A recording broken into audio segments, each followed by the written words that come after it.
Olha, nos últimos tempos, uma série de crises bem complexas tem sacudido as instituições brasileiras.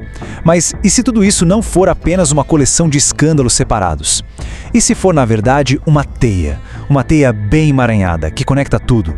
É exatamente essa teia que vamos tentar desembaraçar agora.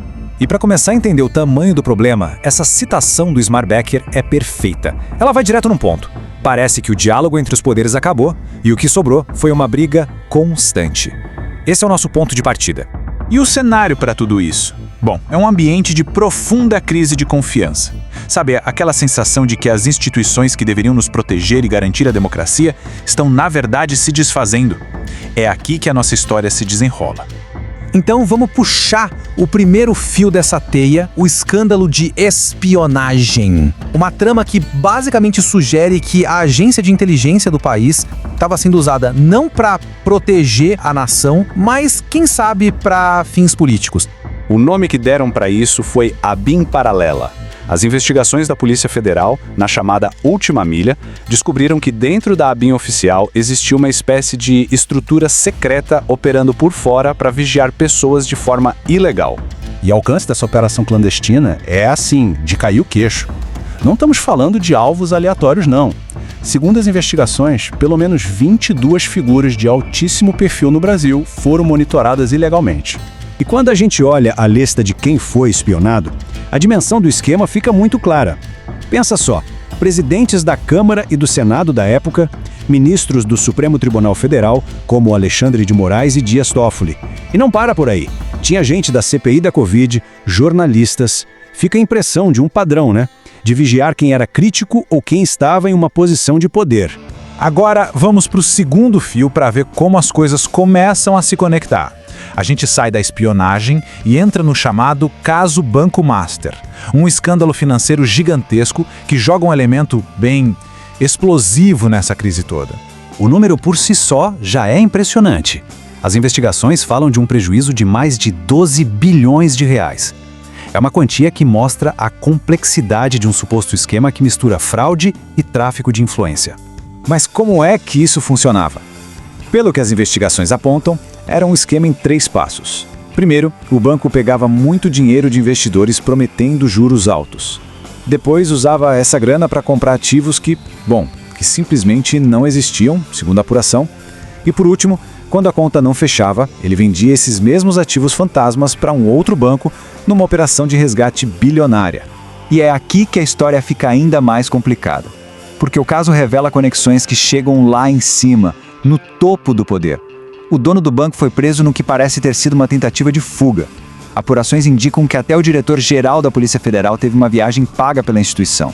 E o mais delicado de tudo, o caso bate na porta do STF. O relator do caso, Dias Toffoli, viajou num jatinho particular com um advogado ligado ao banco.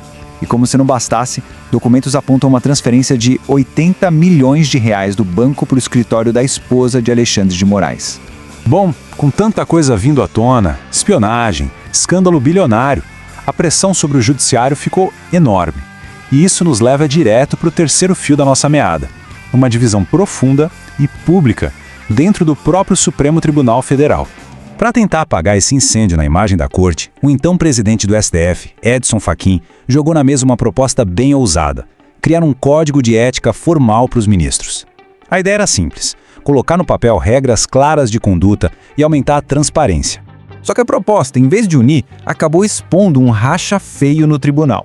De um lado, Fachin e outros ministros defendendo a ideia, dizendo que era um jeito de resgatar credibilidade. Do outro lado, um grupo forte como Moraes, Toffoli e Gilmar Mendes bateu o pé. Eles disseram que as leis que já existem são suficientes e que essa discussão toda era desnecessária, uma reação a críticas que eles consideravam hipócritas. Ok, agora é a hora de juntar todas as peças. Vamos ver como essas 3 crises, que parecem separadas, a espionagem, a fraude bilionária e a briga no Supremo, na verdade são fios da mesma tapeçaria. Uma tapeçaria bem preocupante, por sinal. Então vamos recapitular a sequência. Primeiro, a gente descobre que ministros do Supremo eram vítimas de espionagem ilegal. Um ataque direto vindo de uma agência do próprio Estado, o que já é gravíssimo para qualquer democracia. Logo depois, esses mesmos ministros, que eram as vítimas da espionagem, aparecem com seus nomes ligados, direta ou indiretamente, a um escândalo financeiro gigantesco. A posição deles muda de vítimas para envolvidos. E para fechar o ciclo, a tentativa de resolver a crise de credibilidade com a proposta do Código de Ética acaba criando uma fratura exposta dentro da própria corte.